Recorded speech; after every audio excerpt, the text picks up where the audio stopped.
All right, so we are recording now.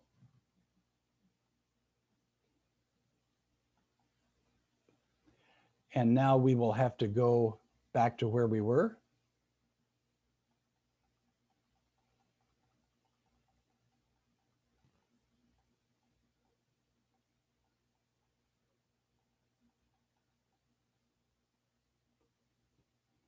All right. In Jeremiah 31 to 34, it says, "The days are coming, declares the Lord, when I will make a new covenant with the people of Israel and with the people of Judah. It will not be like the covenant I made with their ancestors when I took them by the hand and led them out of Egypt, because they broke my covenant, though I was a husband to them, declares the Lord. This is the covenant that I will make with the people of Israel after that time, declares the Lord. I will put my law in their minds and write it on their hearts. I will be their God, and they will be my people. No longer will they teach their neighbor or say to one another, 'Know the Lord,' because they will all know me, from the least of them to the greatest, declares the Lord. For I will forgive their wickedness and will remember their sins no more." Now, this was graciously fulfilled in Jesus.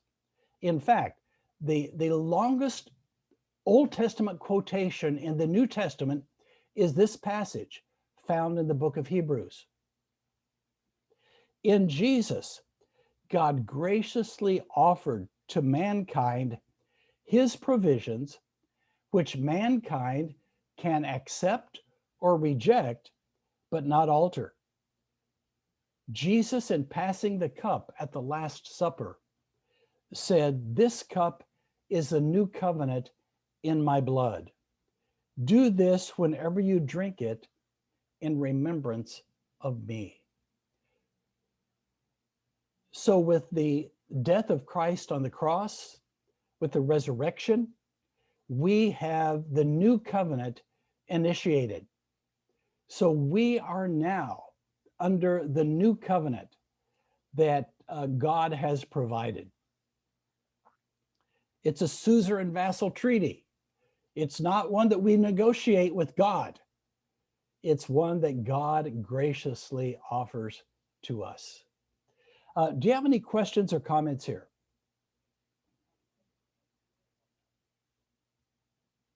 Any questions, comments?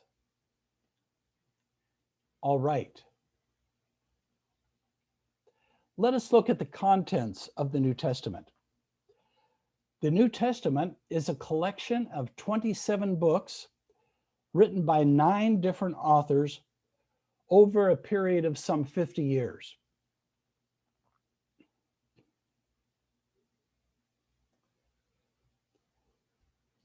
Let's look at different ways of categorizing the books of the New Testament. One way is to look at their character. And there are different systems that can be used here. The first system is that of genre. Now, by genre, we mean the kind of literature that it is. In today's literature, is it a novel? Is it a short story? Is it nonfiction? Is it a poem? That kind of thing.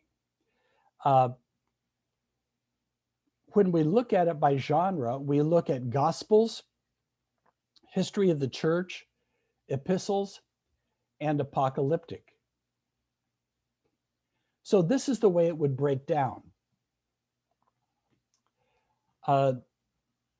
Under Gospel, which is 47% of the New Testament, we have Matthew, Mark, Luke, and John, the genre of Gospel. The history of the church, we have Acts. That's 13% of the New Testament. And then we have epistles, which is 1/3 of the New Testament. And we have the epistles of Paul, which is 23%, Hebrews 4%, general epistles 6%. And we'll get into the order there in a little bit.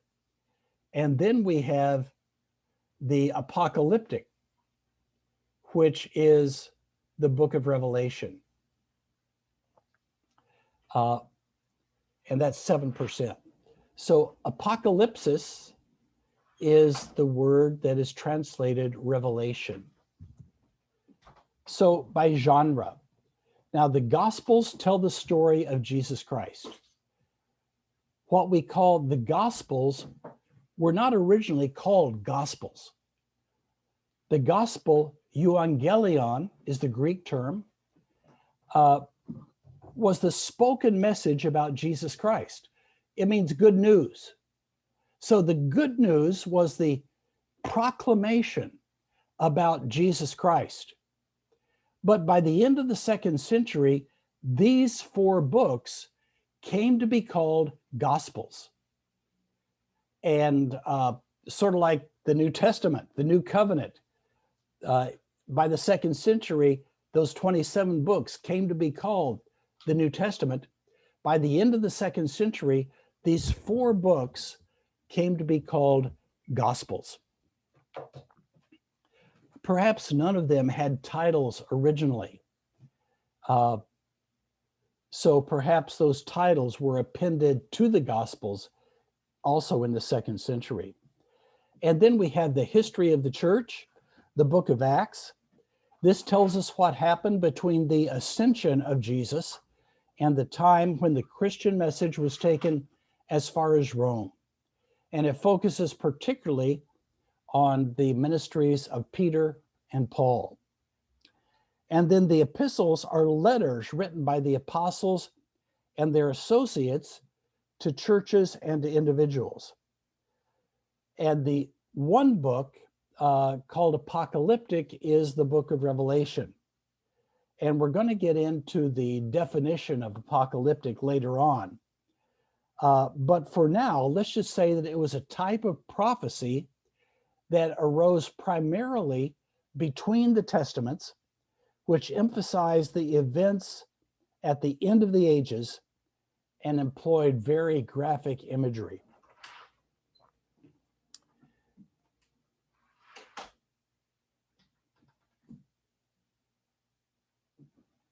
Now, this is basically the order in which we have our books in our New Testament today. The epistles have, first of all, those written by Paul standing, going first. And the first of those are those epistles written to churches. That then is followed by the epistles written to individuals. And they go basically in order of size. Romans is the longest. 1 Corinthians is the next longest, 2 Corinthians, and on down.